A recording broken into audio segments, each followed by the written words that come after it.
प्रॉपर्टीच्या वादातून चुलत भावावर खुनी हल्ला केल्याप्रकरणी राहुल बागदुरे याला न्यायालयानं 1 दिवसाची पोलीस कोठडी सुनावली आहे। प्रॉपर्टीच्या वादासंदर्भात चर्चा करण्यासाठी सिद्धेश्वर उर्फ राकेश राजशेखर बागदुरे हे गुरुवारी रात्री बाळीवेस परिसरातील वकिलाकडे गेले होते। त्यावेळी दारूच्या नशेत त्या ठिकाणी आलेला चुलत भाऊ राहुल चंद्रशेखर बागदुरे यानं 9च्या सुमारास सिद्धेश्वर बागदुरे यांच्या गळ्यावर आणि पाठीवर प्रत्येकी चाकूनं एक वार केला। हल्ल्याची माहिती समजताच फौजदार चौडी पोलीस घटनास्थळी धावले। वरिष्ठ पोलीस निरीक्षक अरविंद माने यांच्यासह अन्य अधिकारीही घटनास्थळी आले।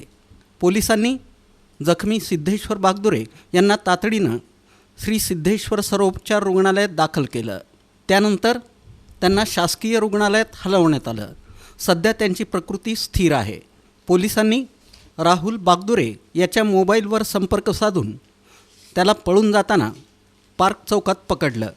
सिद्धेश्वर उर्फ राकेश बागदुरे यांच्यासोबत चुलत भाऊ राहुल याचं अनेक दिवसांपासून भांडण सुरू होतं।